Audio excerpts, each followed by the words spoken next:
Bagi kalian orang Indonesia yang menonton video ini, seberapa kenal kalian dengan tetangga kalian?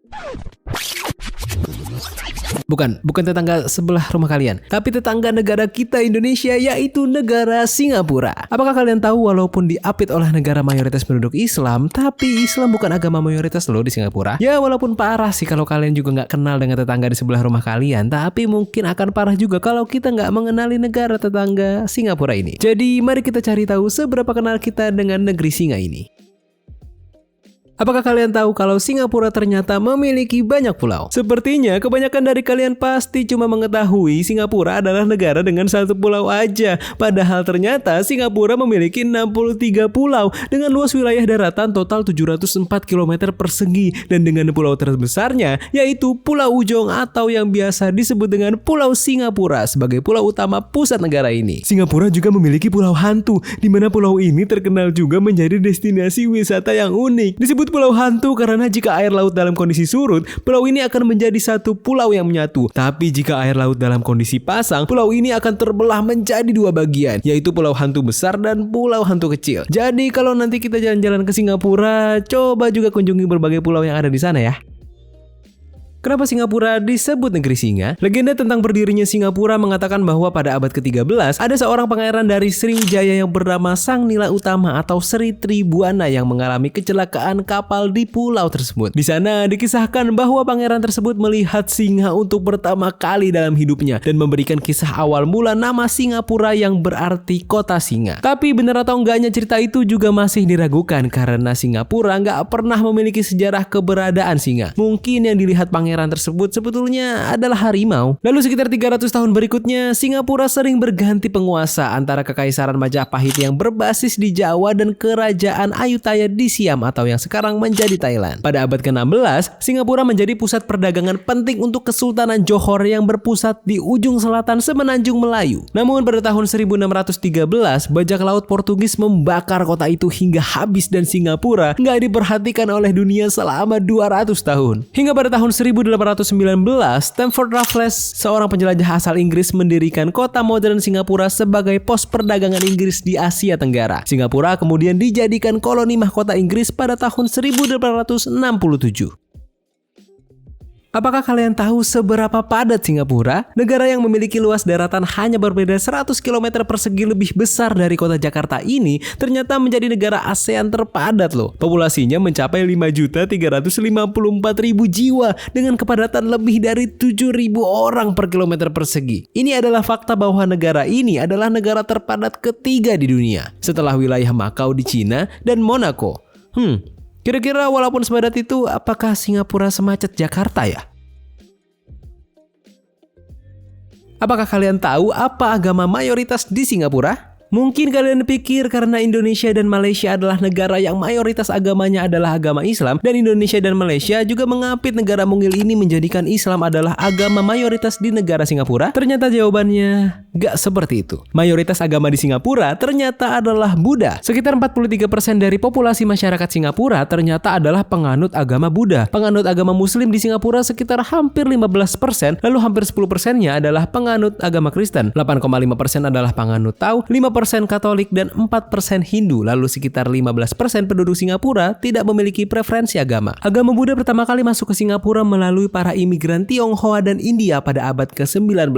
Pada awalnya para imigran ini membawa agama Buddha sebagai ajaran kepercayaan yang dipraktikkan di rumah dan di kuil-kuil kecil yang mereka dirikan. Namun pada akhir abad ke-19, agama Buddha mulai menyebar secara lebih luas di Singapura melalui pengaruh para biksu dari Cina dan Sri Lanka. Mereka membangun kuil-kuil Buddha yang lebih besar dan mendirikan organisasi-organisasi keagamaan di sana.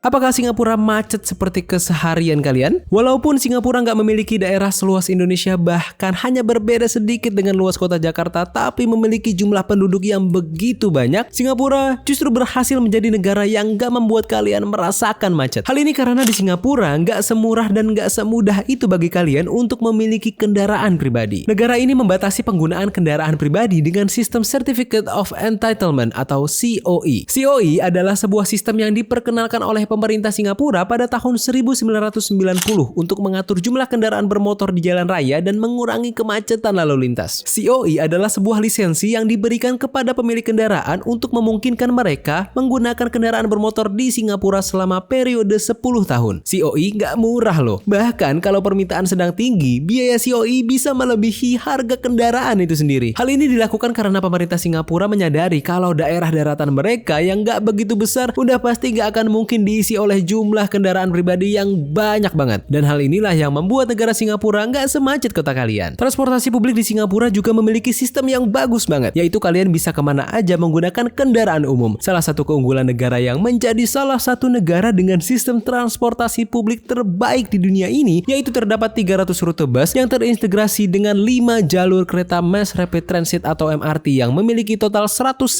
stasiun. Wajar aja kalau masyarakat Singapura males naik kendaraan pribadi dan memilih naik kendaraan umum. Hasilnya, jelas negara ini jadi bebas dari macet. Sekaya apa sih masyarakat di Singapura? Apakah kalian tahu kalau negara yang kecil ini ternyata menjadi salah satu negara dengan jumlah jutawan terbanyak di dunia? Berdasarkan data di tahun 2011, tingkat pengangguran di Singapura yaitu 2%. Dengan 80% pekerja di Singapura bekerja di sektor jasa dan 19,6% di industri. Lalu menurut laporan tahunan Credit Suisse Global Wealth Report pada tahun 2021, Singapura menempati peringkat kedua dengan memiliki sekitar 249.000 jutawan setelah Swiss dengan jumlah 568.000 jutawan. Jumlah jutawan di Singapura terus bertambah dari tahun ke tahun karena pertumbuhan ekonomi yang kuat, sistem keuangan yang stabil, dan lingkungan bisnis yang kondusif bagi para pengusaha. Hal ini menjadikan Singapura menjadi salah satu ekonomi macan Asia paling sukses.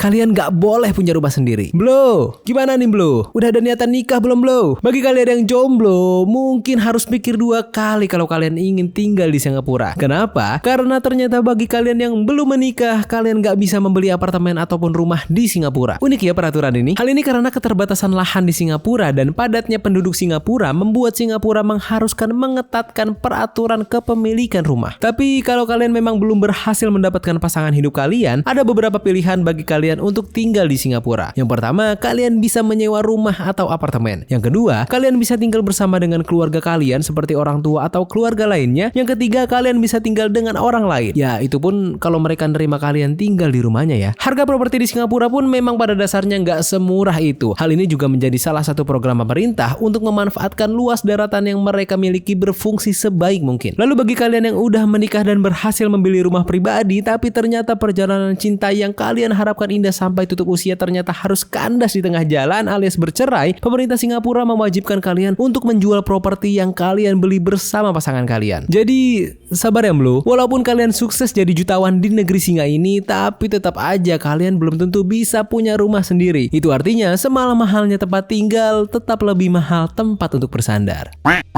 Bandara terbaik di dunia. Meskipun negara ini lagi-lagi bisa kalian anggap kecil, tapi justru negara ini memiliki gerbang pintu masuk terbaik di dunia bagi seluruh masyarakat di dunia. Ya, Singapura berhasil mendapatkan predikat sebagai negara dengan bandara terbaik di dunia. Bandara Udara Internasional Changi yang berada di sebelah timur Pulau Singapura ini terus-menerus mendapat predikat bandara terbaik di dunia oleh Skytrax, yaitu lembaga konsultasi penerbangan dan bandara di dunia. Hal ini karena berbagai fasilitas dan pelayanannya yang bisa memanjakan kalian, walaupun kalian hanya sebatas singgah sementara atau hanya sekedar lewat setelah turun dari pesawat. Di bandara ini, kalian bisa menikmati fasilitas seperti pusat perbelanjaan, bioskop, kolam renang, spa, hotel, restoran, dan berbagai taman yang unik seperti taman bunga matahari, taman kaktus, dan kebun kupu-kupu yang menampilkan berbagai spesies kupu-kupu dari seluruh dunia. Bahkan di bandara ini juga, kalian bisa melihat pertunjukan air terjun yang indah.